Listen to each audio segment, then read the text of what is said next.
All right, everybody. Hello.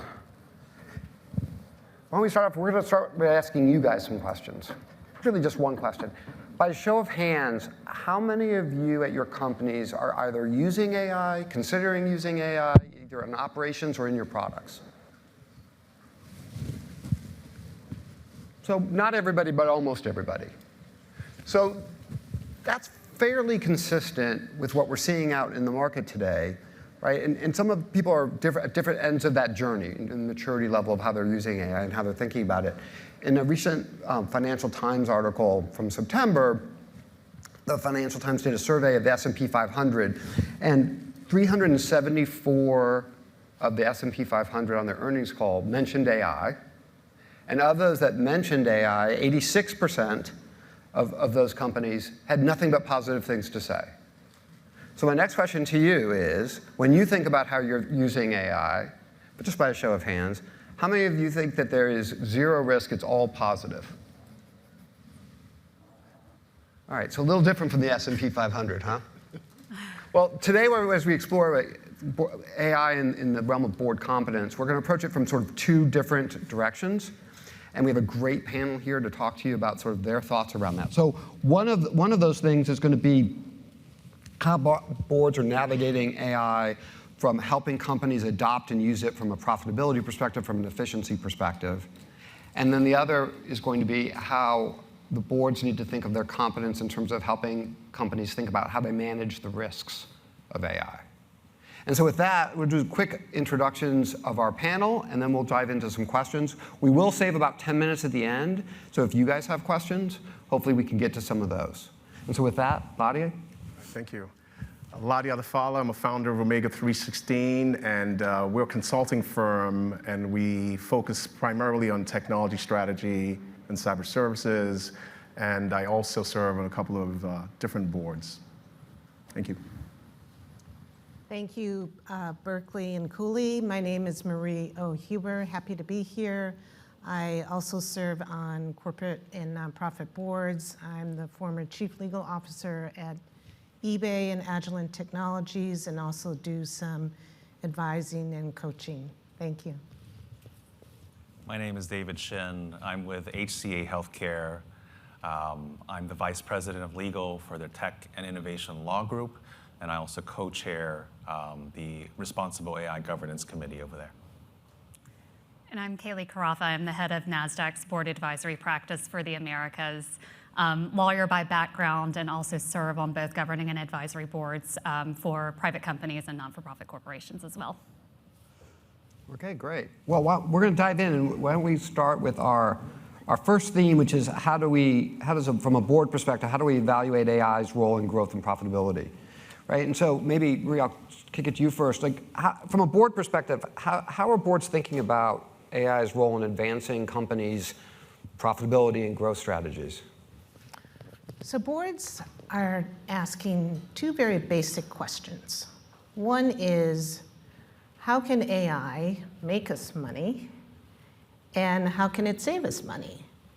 And on this growth and profitability question, I know we're going to talk about risk and governance later, is they really want to think about, what are you doing to differentiate yourself from a customer value perspective? And is it something that will be lasting, or is it something that competitors can just copy and adopt in a couple of years? So they really want to think about, is the growth tied to the strategy? Is it tied to the corporate goals?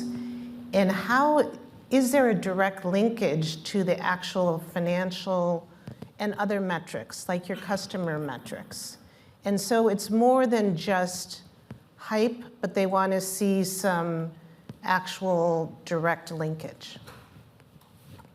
Ladi, any thoughts?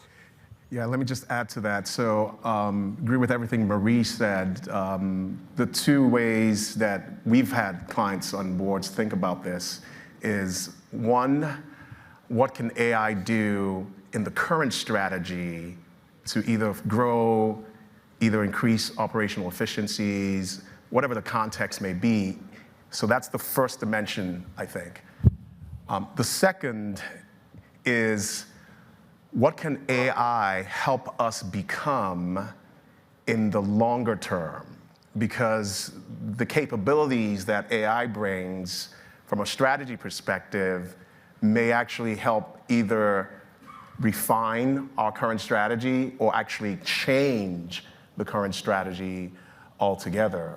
If you look at examples where, for example, Johnson & Johnson is looking at how they can use AI to, in part of their drug discovery process, which is something that when you look at it, it's like, okay, this could actually shape the overall strategy of how we go to market and how we actually discover new drugs and capabilities. So when we think about that, right, so if the boards are thinking about, hey, how do we get better efficiencies, how do we drive better profitabilities, and management hears the hype about AI, how do you think about, from a leadership team perspective, from a board helping the leadership team, how do you think about the balance of that desire for speed and the sort of need for discipline in how you adopt it? Like, David, do you have thoughts on that? Yeah, I think managing expectations is always hard as a legal and compliance professional. On the one hand, you are the control, you are the risk control for the company to ensure AI is deployed responsibly, ensuring trust and safety and the right governance. At the same time, the need for speed and to be an enabler for innovation is also very, very important. So it helps when the strategic imperative is first established from the top down by the board. You have the board adopt a governance structure for AI, and then you form a committee that is dedicated to enabling that innovation. So it's a delicate balance. You have to do that very thoughtfully and also with the buy-in of the management team, but accountability is driven by also the right types of policies, training, socialization, and so it is a very interesting and delicate dance.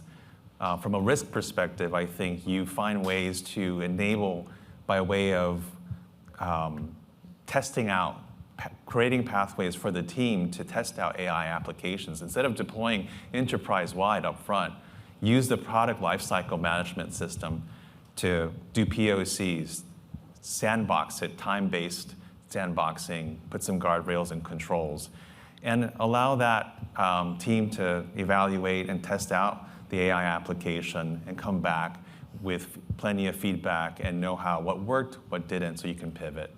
So David, in that context, and maybe Marie, you might have some thoughts on this, even if you're trying to do that, the law is changing every day. So like, as a board, how do you deal with that issue?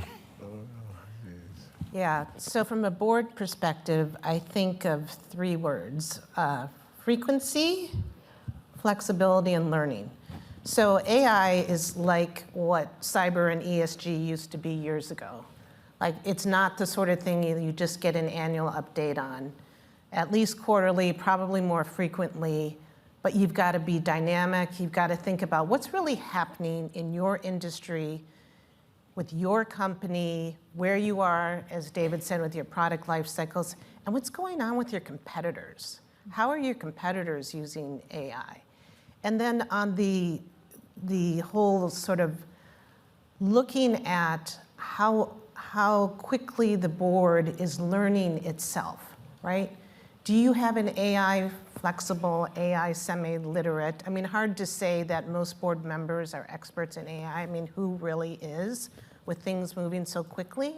But are you doing things like reverse mentoring? Are you bringing in data scientists? Are you bringing in external experts?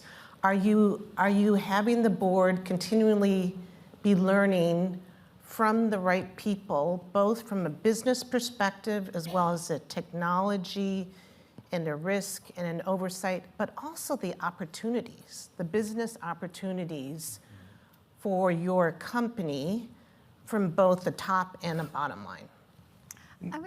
I'll jump in on this because I think Marie has brought up an important piece that really gets to the culture and the approach of the board. And as I think of how boards that I'm advising or serving on are engaging on this, I see a bit of a spectrum to where boards may have a culture of being more passive, more stagnant, more even resistant to being and enabling their leadership teams to be proactive and creative in the way that they're understanding this. And I think building from some of the earlier points that Marie and Ladi made around, the board should be asking the question, how does this fit in with our philosophy on governance and the way that we engage in our responsibilities that not only enables us to fulfill our fiduciary duties, but to add value in the way that we do so. I mean, I think we've seen a dramatic shift over the course of the past 20 years of boards going from overseers to really think, how do we leverage the expertise that we have around the table to ensure that the corporation is true to its purpose, that it has well-defined ethics and standards for behavior and risk thresholds. But I think the board, to kind of tie it back to where we started, should be asking the question of, is our management team coming to us with recommendations on how we can utilize AI to defend our business, to extend our business, or to upend our business and be our own disruptor so we don't lose relevance and engagement, whether it be with our employees, our customers, our investors, or other stakeholders that are going to be looking at this as, is this a company that's going to survive through these great phases of innovation? So Kaley, as you think about those risks, since you do see this a lot, like what are the top risks that boards are currently struggling with when they talk about AI, whether it's like a reputational risk or an ethical risk or a legal risk? Like, what's the things that are top of the mind right now?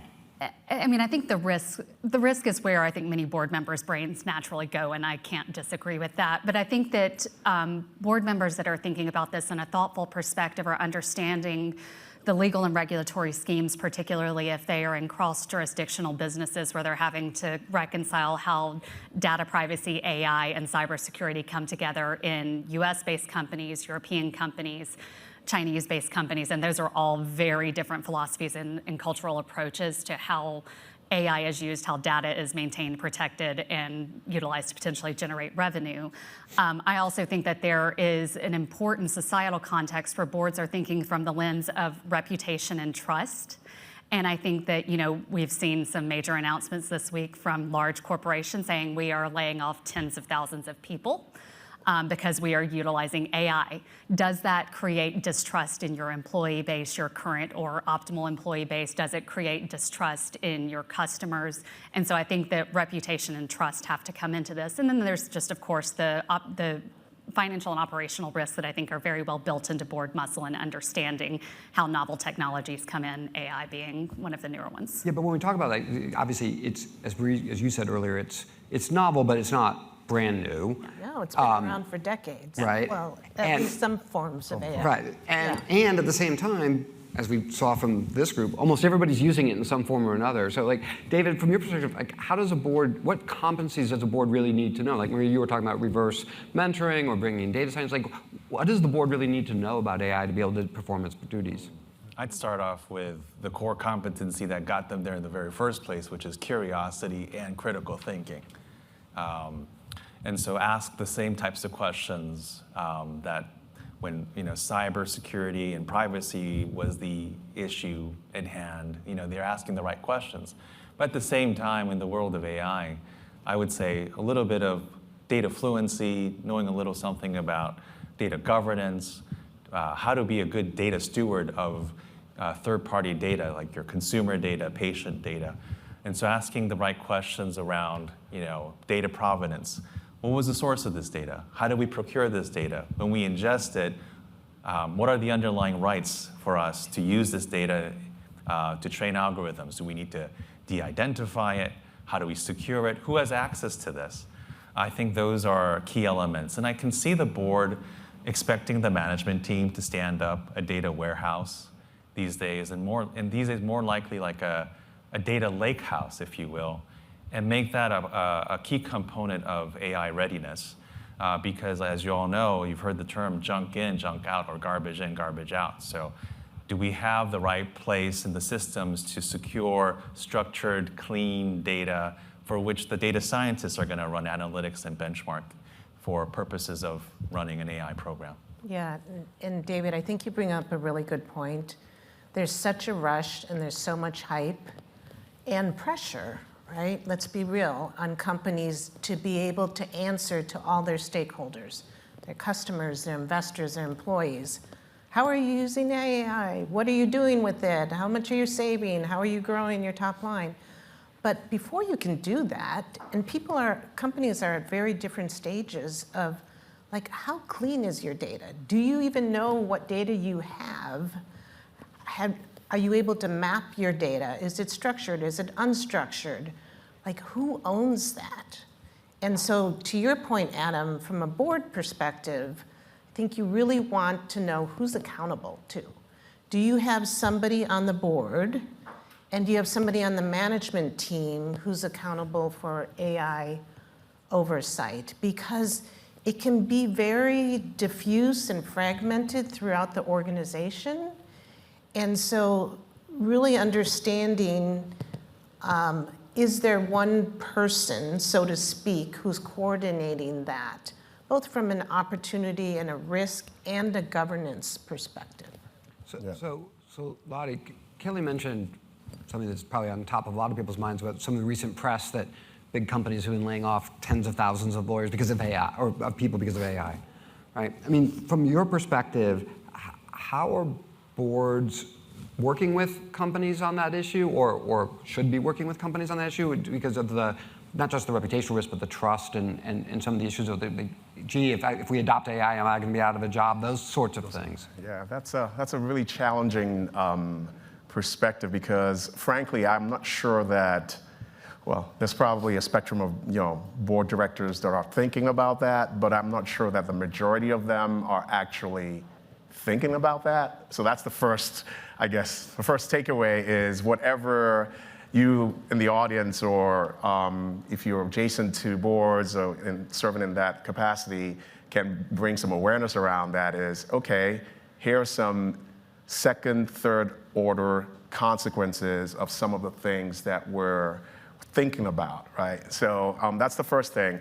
I do think that on the upper end of that spectrum, there are boards that are saying, okay, if we're going to do this, I'd like to see a program, an initiative around talent upskilling, reskilling, cross-skill, whatever talent strategy. I need a talent strategy to bring to the table so that if we do that, we have a responsible way of saying, we are going to reskill, upskill as many people as we can, but we know that some of them are not going to, they're just not going to pass through that skilling program. So I think that's one of the effective ways of doing it. Yeah, just building on that, Ladi, I think of it as reshaping the workforce, and the reshaping takes two forms. One is, let's be honest, that people are losing their jobs, yep. Right? So in some cases, cutting of the workforce, especially in very routine or maybe legacy functions. And the second part of reshaping is hiring new and different types of talent and skills, whether that's data scientists, cloud, prompt engineers, people who are AI specialists in a variety of ways. And then, as Ladi said, reskilling. So reskilling, like what, from a board perspective, getting back to your question, Adam, like what does the board see or know about what the culture of talent is within the company? And what is the team doing to make sure that, to the extent possible, and it's not always possible, right? We heard the CEO of Accenture talk about how it's not possible to reskill everybody, but what kind of training programs, what sort of career pathways, what kind of development do you have? And then finally, from a board perspective, is what are you doing as a board member to monitor what your company is doing for talent acquisition, development, reshaping? So reshaping, reskilling, and monitoring. I'd like to also add, when you deploy AI, one of the biggest hurdles is adoption, right? To make that particular project a success. And so what Marie just spoke about reminded me of a particular study that was done in the healthcare space.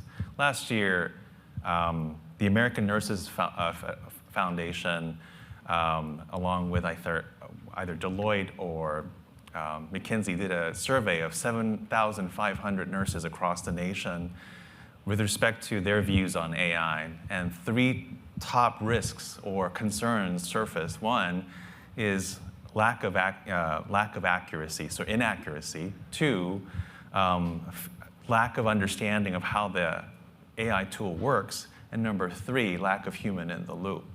And so part of, I think, what good looks like to make AI deployments successful is also educating, socializing. It's a cultural shift where, in fact, you have a balance between, for example, in these cases, nurses who feel that their jobs are existential. And here we are with an AI tool that, in fact, will help them be running their jobs, running their days, operating days more efficiently, and find ways to, better deliver care for patients. And so I think that's a very important aspect. Yeah, but when we talk about talent, and Kaley, I'd be interested in your viewpoint on this, right? Which is one of the things that boards are responsible for is managing successions, right? And thinking about sort of as we have leadership changes, generational changes. In the world of AI, where we have these issues that we've been talking about, we have these risks, we have these imperatives, we have these needs. How does the board need to think about who are we looking for in the next generation of leadership in the company? Do they need to be AI experts, or do they need to be open, David, to your point, to encourage? Like, how do boards need to be thinking about that issue? I think it's a really great point to raise, because when I think about the responsibility of the board for perpetuating the durability of the corporation, it hinges on how they oversee CEO and management team succession planning. And I think with AI coming in, boards need to stop and ask through either their comp committees work around oversight of organizational structure and CEO and management team succession planning, or just broader board discussions around the company's strategy for talent, is how is it that with the way AI has been employed in the business, or AI and other technologies we anticipate being employed, how is that going to change the persona of leaders that we need based on function? There are some areas where you may want someone to be a more innovative, creative leader that's going to be the first one to adopt a new technology. You may look at your head of internal audit and say, this is not a place where we want someone who's going to open up that risk threshold, because it could create, the real likelihood of that risk coming to fruition that could sink the corporation. And so I think that as boards are working through what I'm hoping are very iterative and intentional processes around CEO and management team succession planning, they're not only talking about skills, functions, expertise, but they're really thinking about the full characteristics of a person and the way that they lead, and the way that those leaders are able to take into account the board-approved goals around strategy, particularly for advancement of AI within functions, and ensure that it's finding that right balance between moving quickly enough towards our objectives, but not necessarily having the move fast and break things in every single function and every single leader. So, David, I wanted to come back to something that you said a couple minutes ago, where you were talking about sort of having sort of subcommittees of the board, or what good governance looks like when we talk about all these things we've been talking about, right? Whether it's how do we encourage the adoption and use of AI, how do we mitigate the risks around that adoption and use, or the unintended consequences of that use. From your perspective, what does good governance from a board perspective look like on that? Sure. I think once the board adopts an AI governance framework, I would say start with creating a committee, a governance committee. And I think what good looks like is a committee that is a team of teams, an interdisciplinary, cross-functional team of teams where you have leaders, legal, privacy, cyber, culture and values, ethics and compliance, data science, business lines. And this committee becomes the connective tissue between innovation and oversight. It's not a rubber stamping committee, and it's not an advisory role. It's a decision-making committee that oversees the review and approval of all AI use cases that go through that is deployed by the enterprise. And then that committee is the control, is the risk control for the company, and should have a pathway to the board such that the board is receiving the right level of report outs, the signals around major projects, any compliance-related issues. And so I think that makes for a good situation for that. Can I offer a perspective? Oh, go ahead. Go. All right, you'll give Ladi, then we'll give Maria a chance. Okay. So what David just said would be the ideal. But in reality, what we've seen is, I mean, board directors are challenged with so many things. Is it tariffs today? Is it operational issues? Geopolitical risk? Is it cyber? Is it ESG? I mean, the list goes on and on and on. So when you think about it, ideally, yes, you would want to have committees, but there are existing committees that board directors have. It could be audit committee, it could be technology committees, depending on the board's, the organization's focus and purpose.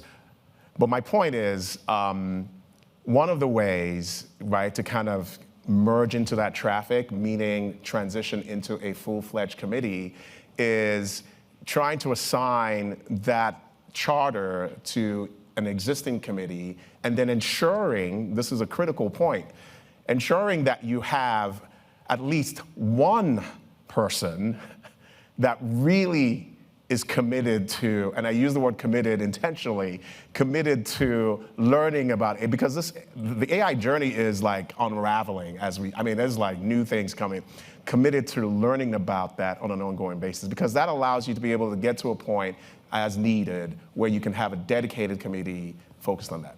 Yeah. Sorry. So at first I wasn't sure, but now I understood you didn't mean that to be a committee of the board. Oh, no. You meant a reported management to the risk committee or the audit committee. Yes. Okay. And so that I totally agree. I don't think that unless you are in the business of providing AI services, that realistically you will be creating a separate AI committee of the board. More than likely, as Ladi said, you will be looking at your existing committees, because it's a big deal to create an additional committee of the board, if only logistically and Heavy lift. time, and how do you get people to serve on that and make the whole schedule work from a very practical perspective. So I think there was some EY report that it's generally the audit committee is where oversight of AI falls. But if you think about it, really every one of the three main standing committees, audit, comp, culture, talent, right? They often now have those names. And then NOM, Gov. And sometimes companies will have separate risk committees, especially in highly regulated industries. But so you likely will have oversight of some aspects of AI in all those committees.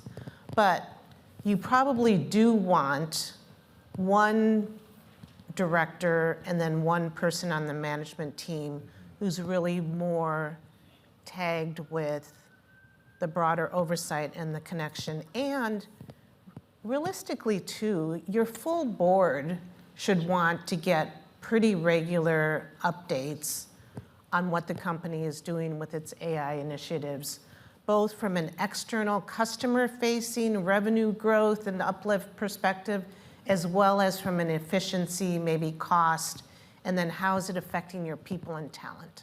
I'll add two extensions here, if you don't mind.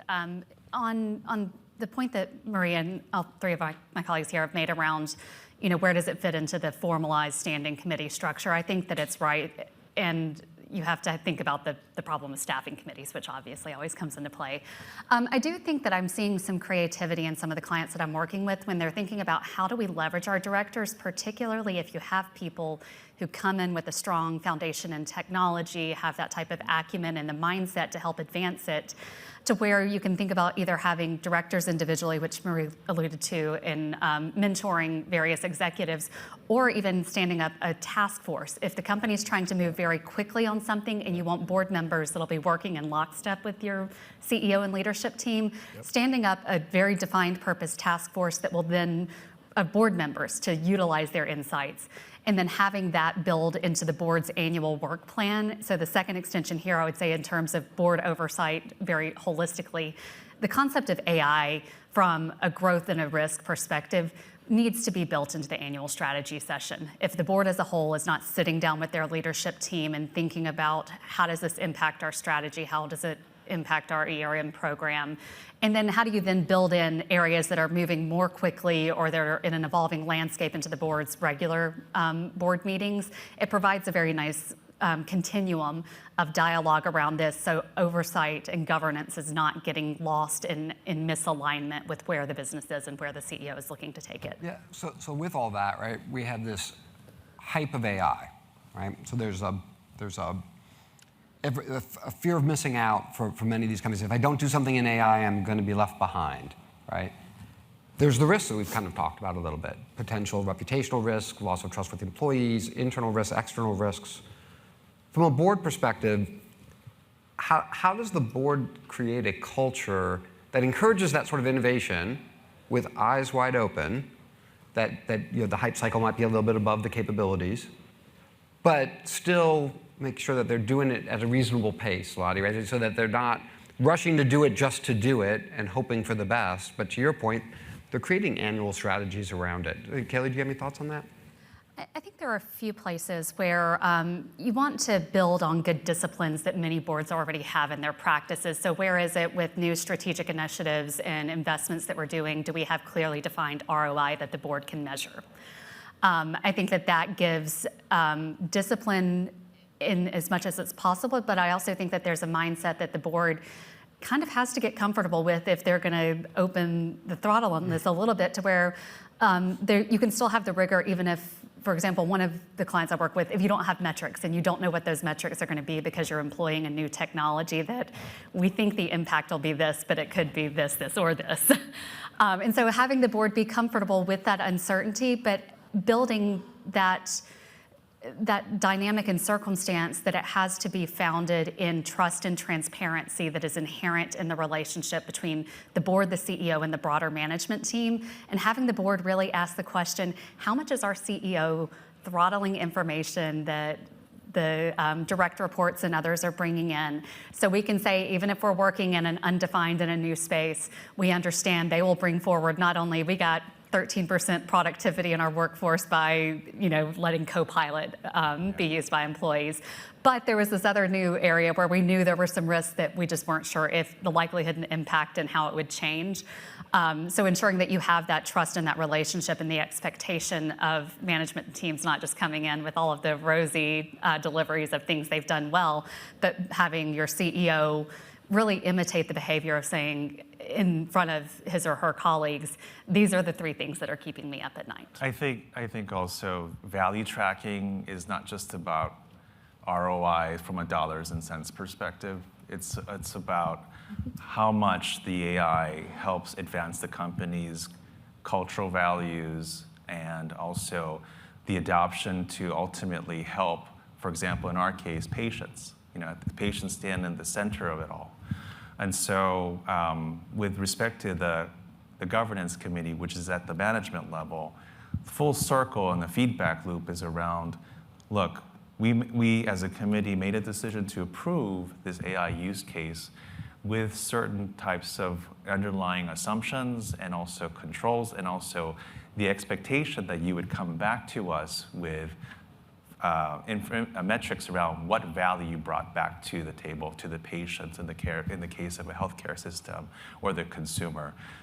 So I think that's very important as well. Yes. So I think the biggest lever for board directors and the board in general when it comes to culture, because it's a very difficult thing to try to influence culture at the board level, because you can't really, in day-to-day operations, you're not really doing things with the rest of the organization. But the most powerful lever that you have as a board director is, when it comes to AI specifically, is making sure that you have an alignment with the expectations of AI. And what I mean by that is, even recently we've seen people saying, hey, when am I going to get the ROI on the investments that we've put in? We need the ROI next quarter, next 2 quarters. And if you have that mindset, you're driving a culture, believe it or not, of, hey, let's just get things done as quickly as possible. But at the same time, you can't just be like, oh, well, let's not ask for the return on the investment. Let's just be loose with the oversight. So I think making sure that the alignment on the expectations, especially when it comes to the investment horizon, and by that I mean, okay, if we're going to invest in certain domains around AI, it could be agentic, it could be generative AI, predictive, whatever that dimension is, that we are expecting a reasonable investment horizon is 1, 2, 3, depending on the maturity of the organization and a number of different perspectives. I think that's the most powerful lever you have to influence culture, the right responsible culture when it comes to AI. I would add that I do feel that the board has the opportunity and actually the obligation to set tone at the top in terms of culture. And it does that through its behavior, its words, its interaction with management and the rest of the team. And so it can be everything from, as you're talking about these different AI use cases, talk about what went well, what didn't go well, and do things like celebrate the failures or talk about that to show there's an environment where you understand that not everything is going to be a big win. Yeah. Second is the board itself can model behaviors on responsible use of AI. Let me give you an example. So I once went to a conference where a board member was sort of proudly talking about putting board books for other boards that he was on into another company's tool, okay? And you're like, whoa. Yeah. And so it's things like that.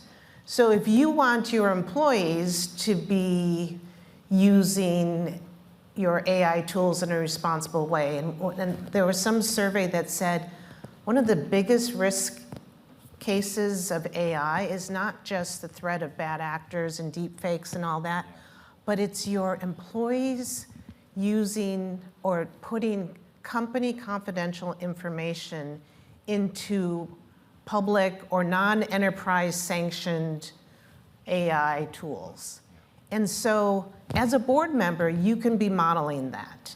That board member probably violated the company's no shadow IT policy. So. Okay. Well, so why don't we have about 7 minutes left.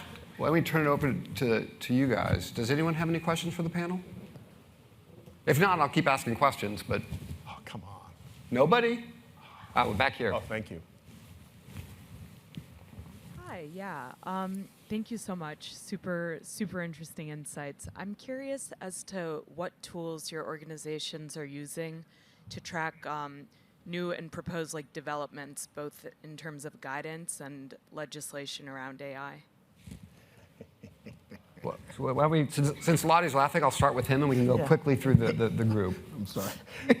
The reason I'm laughing, there's a plethora of tools, I think, that are available, but I'm not sure they are actually delivering the value that, and maybe that's why you're asking the question.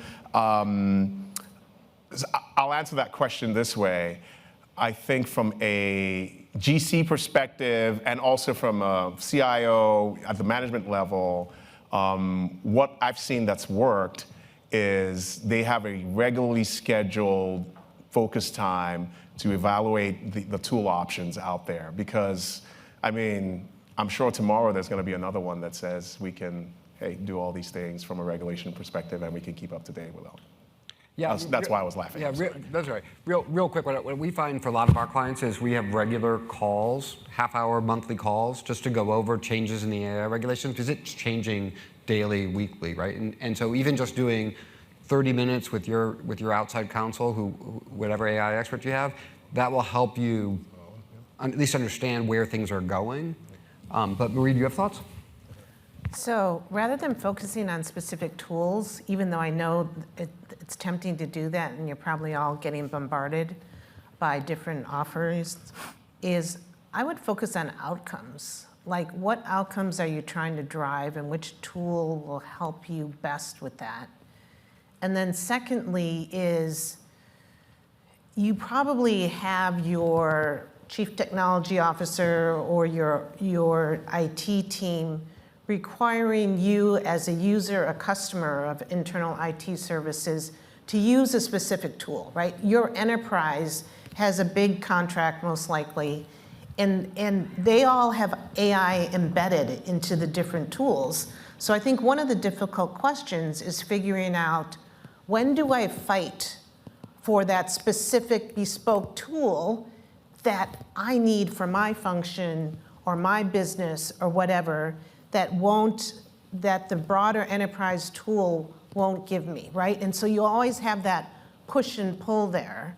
And so I think that's the question to ask too.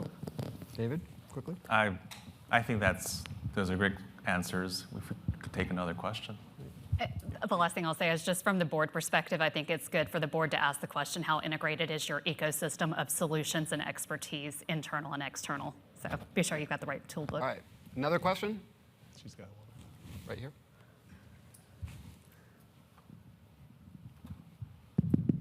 This may be the next unicorn. I'm curious, are there tools that you all are being bombarded with on the board, AI tools in particular? Is there anything out there, software? On the board, from a Yeah. board perspective? Well, all the board portals have their own version of AI tools. But I think actually boards are being somewhat, at least externally, reluctant or slower to adopt those things for obvious reasons, because of the extreme sensitive nature of the materials. Yeah. I don't know, I'm curious, Adam, what are you seeing? Well, so I'm going to actually take that. It's a really good question. I'm going to frame it slightly differently. So one of the tools that we see out there generally, right, are these automated note-taking AI tools, Yeah. right? And we're seeing a lot of them being pitched to boards saying, hey, gee, we have this tool that can listen to your board meeting and take copious notes. And from a legal perspective, right, when I talk to my other corporate partners and everyone else, they're like, oh God, no, please. Yeah. Right. Especially your litigators. Right. Exactly. So what we are seeing those tools, like to your point, whether that's taking the board meeting minutes or trying to correlate that or summarize those things. Are you guys seeing those sorts of things? What's your reaction to those things? Because again, from an outside counsel perspective, it gives us chills. Well, but that's the thing. I mean, I go back to that whole shadow IT policy. I mean, I think, a lot of, from a Fortune 50 company perspective, we really enforce that. And then also with respect to AI tools, a lot of that functionality around search and summarization is the key thing. But nonetheless, my take is AI applications pose material privacy and security risks. So you got to go through the normal steps of diligencing, evaluating the tool itself, and who stands behind that, and where does the data sit, and what are they using the data for? Do they want secondary use rights? So I would say, tread with care. Yeah, I mean, I think it's a fun question or fun prompt to have the general counsel or corporate secretary ask each director, what's your appetite for utilizing AI tools to help you effectuate your board responsibilities, and then getting ahead of it, because what I've been listening very closely to this year is interest from the director community and hesitancy, rightfully, from the legal community around what are we giving our boards access to? And if you're not giving your boards access to tools that can help them be smarter, more efficient, better informed directors, what's the risk, to the earlier example, that your board member is going to utilize something that wasn't approved and that you create a really big risk? So I think those are important questions to ask. And I also think that maybe to take it to a less threatening approach, it's also, I love doing this at board dinners. just sitting casually during cocktail hour at the table while you're eating and asking the board members around the table, are you using any AI tools in your personal life? What apps do you have? And I think that is a very enlightening question to understand someone's interest, confidence, and savviness in understanding how to use these technologies in a prudent way. Well, I'd like to thank all of you for putting up with us. We could do this panel could do this all day, right? You could have taken any one of these questions or topics and spent hours on it. So I appreciate we gave you a little bit glib and somewhat high-level answers, but you really should be thinking about these issues, right? Because there is a real hype cycle. There's a real set of issues that you need to deal with, a set of opportunities and a set of risks that need to be faced clear-eyed. And so hopefully you found this somewhat instructive, and we appreciate your time. Thank you.